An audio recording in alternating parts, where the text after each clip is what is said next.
Hey, I'm Weekend Gabe, and you're checking out Weekend at Gabe's, and thanks for checking out this latest episode. While you're here, also follow us on these social medias at Weekend Gabe, at Weekend at Gabe's, and also at The Real Sam Crane. Thanks for checking us out. Let's reset and reintroduce ourselves. I'm Weekend Gabe. The Real Sam Crane is to my right.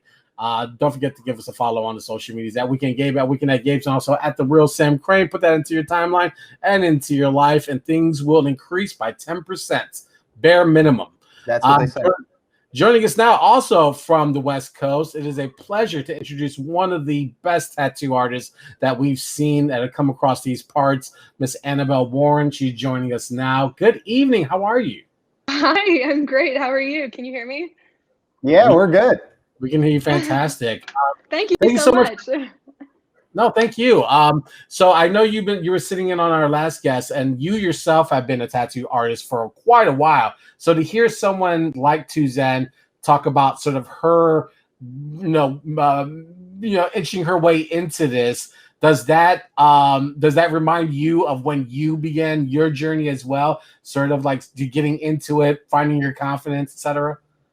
Oh yeah, definitely. It's always fun to hear like new apprentices or people who are freshly starting into tattooing talking about their experience, because I remember being in that stage and you're so like lost in a cloud and you're like, I'm never gonna be good at this, like I'm gonna suck forever, and then you just don't anymore.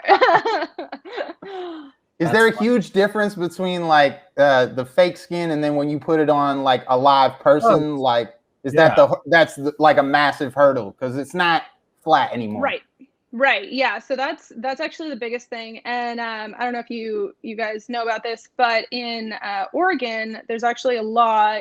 It's kind of funky. I think most other places really like disagree with it. I think Oregon might be the only state that has this law, but they require you to complete tattoo school in order to become a tattoo artist, which I think a lot of like other tattooers, kind of have a bone to pick with, because they're having you practice on fake skin. They're having you practice like only lining, but you don't actually get experience like really tattooing people through an apprenticeship. And the biggest difference is you're working on a person.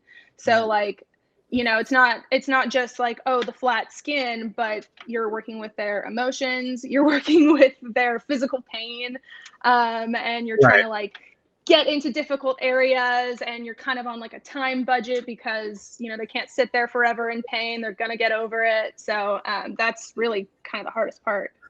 I'm glad you brought that up, because that was something that when me and Sam were going through our pre-production, some of the questions we were going to ask, that's one of the things that I thought of initially was like, you being like, how do you manage someone who is either nervous or, like you said, they're not tolerant of pain? Like, 'cause now you're just stepping out of just being a service. Now you have to be almost like a therapist as well. Oh yeah. Oh, definitely. Oh my God. I love that though. I have like no boundaries. So I love it when people come in and they start talking. They'll tell me all about their relationships. I'm like, go off. I want to hear it. Like, but I do have like actually a little bit of experience kind of like in therapy and counseling. My previous job, I was a crisis counselor.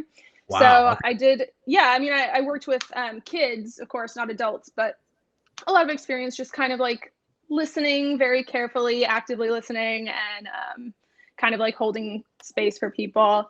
But then the other thing is I have to say my clientele, I think probably just because of the style I do, and I'm a local here, so most of my clientele is actually women.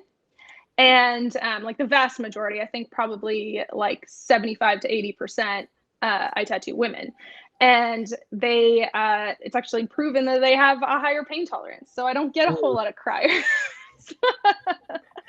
Gabe is a crier. Gabe is a crier. If you were to tattoo Gabe right now, he's a crier, man. No.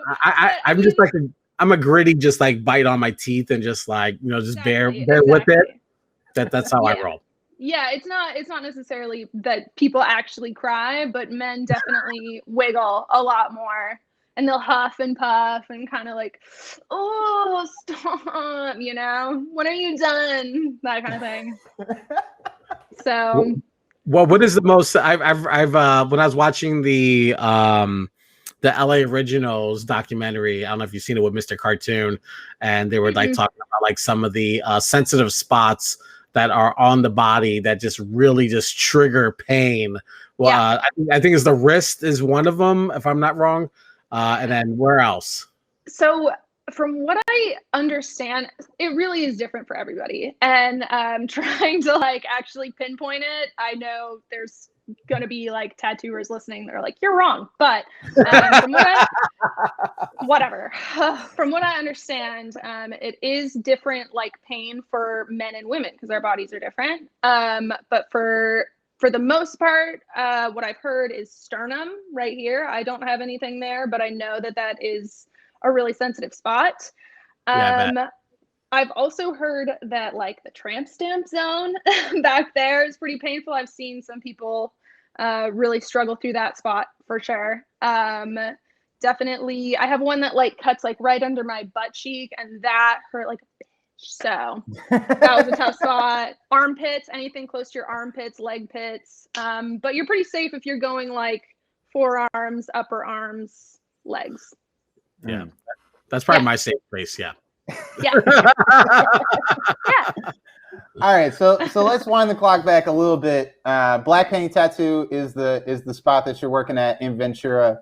And let's go all the way back into the beginning because I want to talk about the new residencies that you have in LA and Austin, but talk about that apprenticeship and what that was like, sort of just, you know, walking in the first day, like, I'm gonna tattoo somebody today.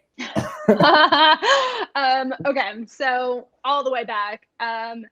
Really, I did not know that I wanted to be a tattooer until I was probably like 24, and I am 26 now. So it took me quite a while. I really didn't think it was for me. My family is like pretty anti-tattoo, so I didn't think it was on the table. But then I was starting to get closer to 24 and realizing like, I really want to be an artist. Like I want to be a full-time artist so badly. Like this, I have to do this. I can't, it's my passion and I can't like look away from it anymore, you know? So it was actually my current boyfriend, I think, who really was like, look, you could do this. Like you could tattoo and you can make like a really, really decent living doing it. Like it is a career path and it's fun and exciting and you're doing your own original artwork and people are stoked to have it. So at that point, then I kind of started like looking around for an apprenticeship, which they're not easy to find. They're really, it's hard to get someone who is experienced in the field to be willing to teach you how and kind of let you into this like secret practice.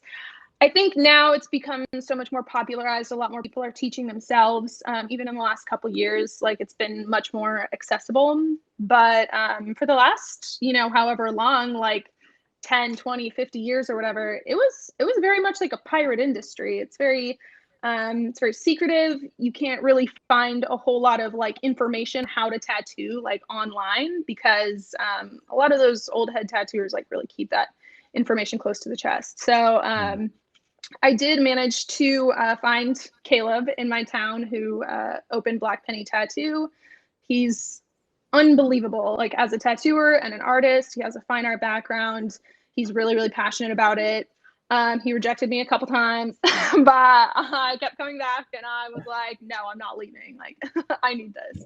And so finally, he allowed me to apprentice.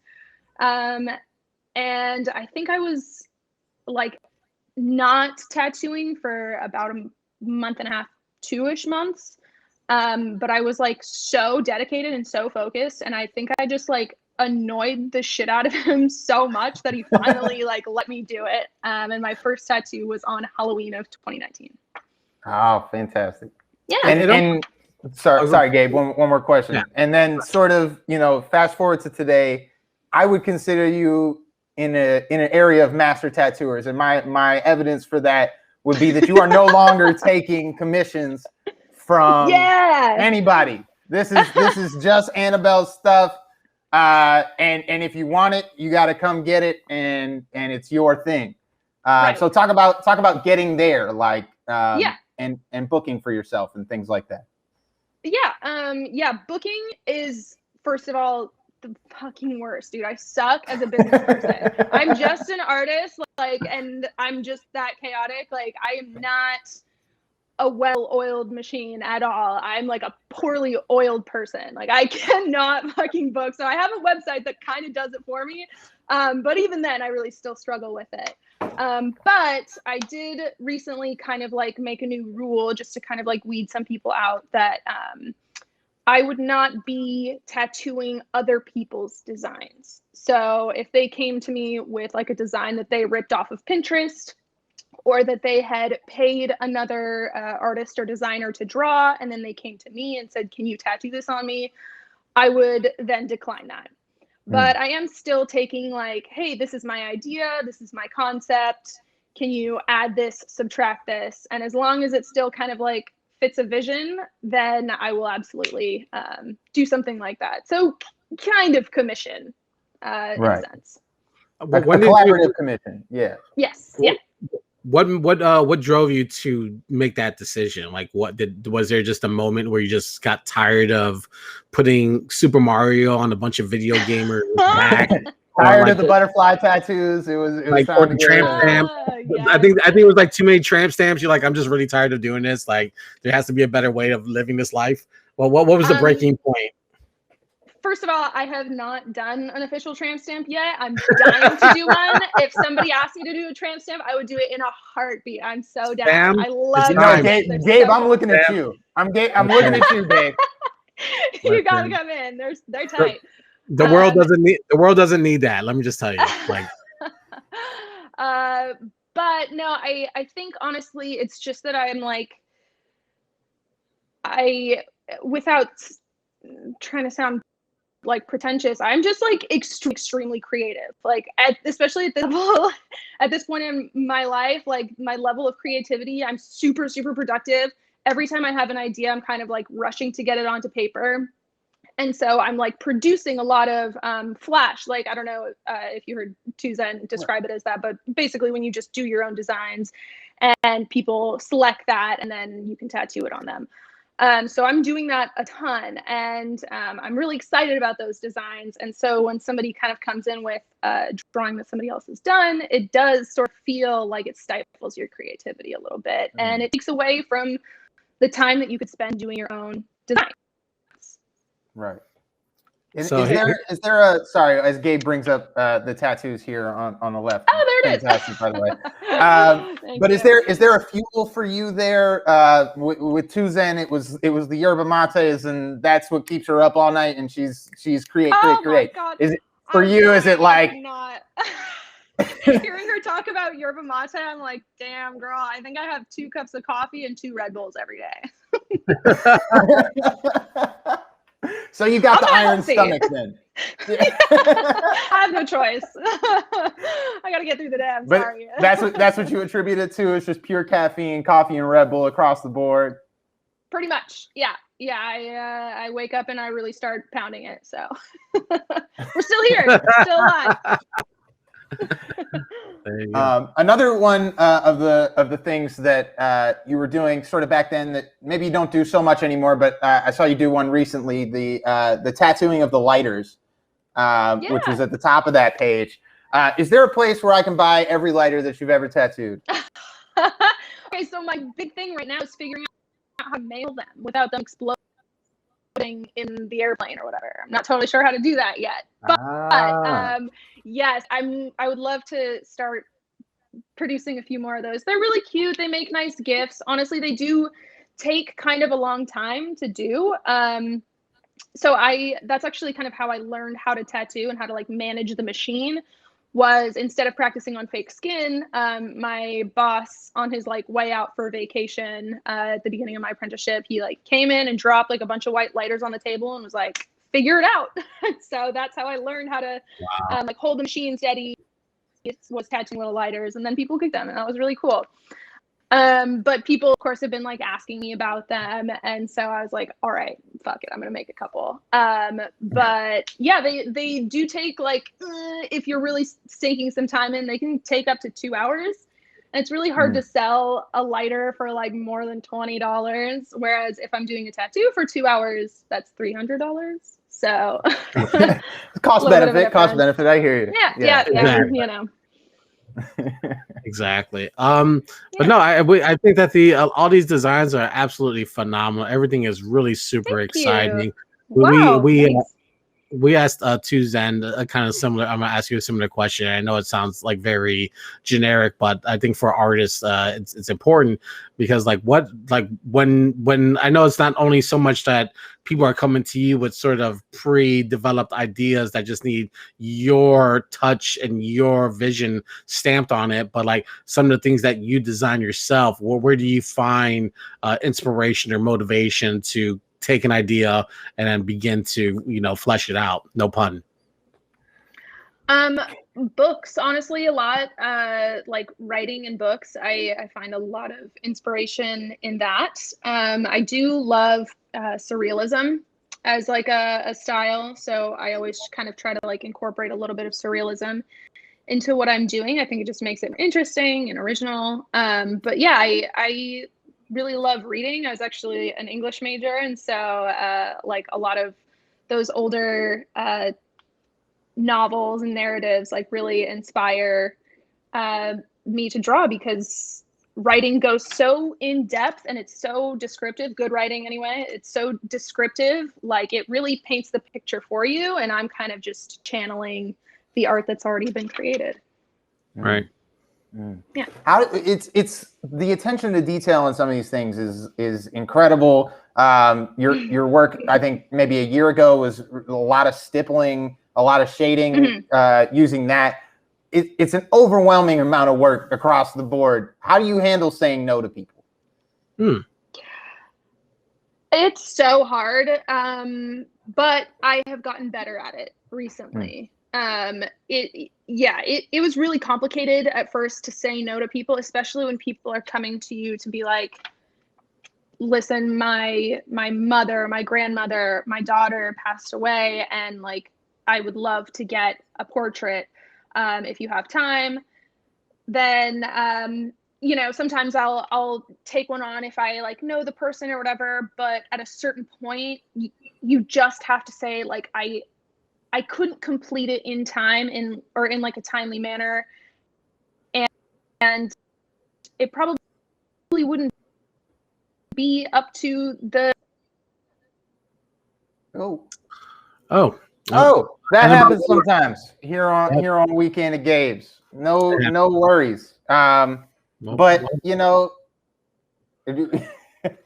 I think it's and I think that has to be really hard to say no to someone who's asking you to personally, do something that is important to them, especially if they're going to tattoo someone who's deceased or or may no longer be with them.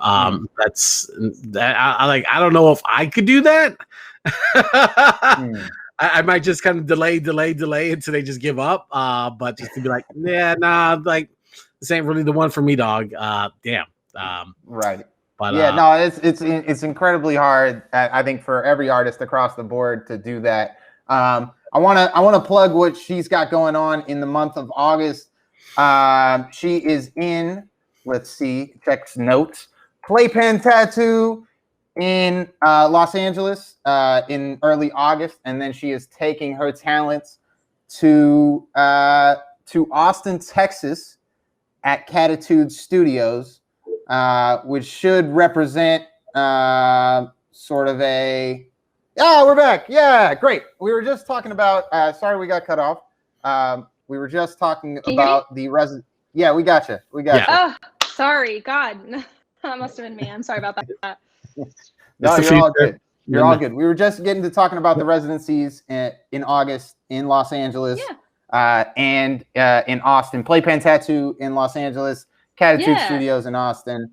How did you get involved with that? That seems like a new chapter for you, getting out and traveling around and going to new places.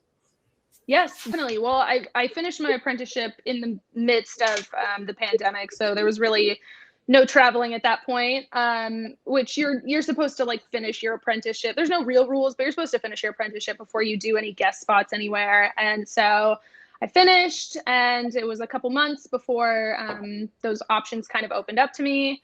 And really, it just came down to like, I need to see other shops. I need to see other tattooers, you know, doing what they're doing, and talk to more people, and share what I know. And I think it really expands your horizons a lot. My mentor has recommended doing that very highly. So, yeah. How did you get involved with these specific studios? LA seems like a relatively easy jump. It's close to the crib.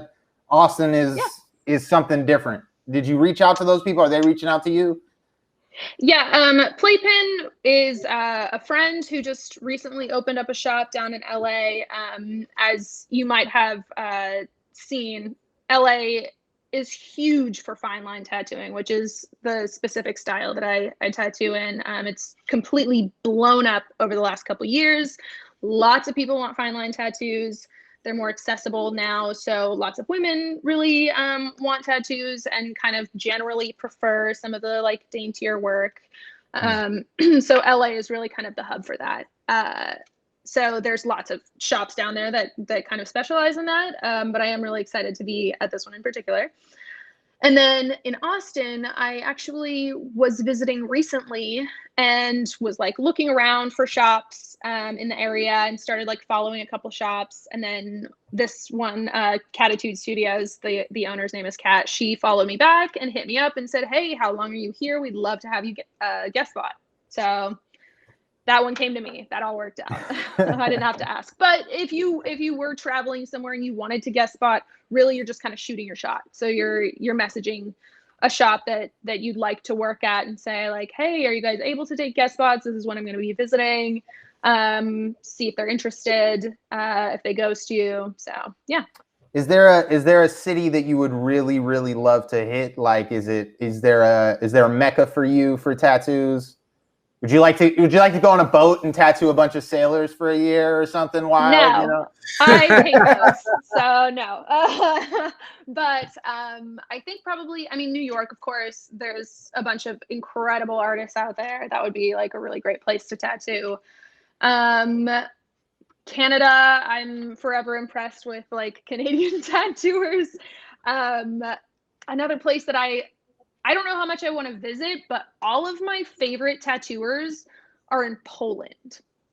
Can't explain it. I don't know what it is, but they just have an unbelievably creative style out there. Like, it's so unmatched. It's so original. And like, not only are they skilled, but they're just absolutely bursting with creativity. I don't know if it's just the country is super like haunted and scary that they just are super creative that way. But I would love to go out there sometime. We would love to have you in Chicago anytime you do decide to pass through. In Chicago, of course. Duh. I would love to come. Yeah, of course. Of course. Duh, sorry. It's okay. I hear Warsaw's nice this time of year too, though. So, you know, there you go. Annabelle, thank you so much for giving us your time. We appreciate it. You can find a bunch of her work on the Instagrams at the Female Gothic. A great demonstration of all the unique passionate work that she's doing. And if you're in the South, go find her. If you're in the West, go find her. And then we'll just wait patiently here in the Midwest for you to pass through Poland first, and then maybe you'll swoop around. And hit all right, sounds good. Thank you guys. Thank you so much. Enjoy the rest of your evening. We appreciate it. All right, bye-bye. All right, Annabelle Warren joining us here on Weekend at Gabe's, and that's going to be our show tonight. The Real Sam Crane. Next Tuesday, we got another big show lined up. We're going to be talking with Chicago MC, also the leader of the ever evolved team over there here in Chicago, Rhymester. They have a new group project. We're going to get into that. And then also Mies is going to be joining us as well. Mies got the tape out, Papi Chulo. He was just in town last week. So, you know, it was good to see him. And Vice Paradise Volume 2 is also out. So we will do all of that. So tune in Tuesday night. We're back to your regularly scheduled rappers. But an incredible show tonight, man. A change of pace. We had two women guests for I think the first time. I think that's the first time both slots have been women. Maybe since the beginning of the show, its inception, I probably did it, but yeah, it's been a long time. We definitely need more female voices on the show. That is, I will not dispute that.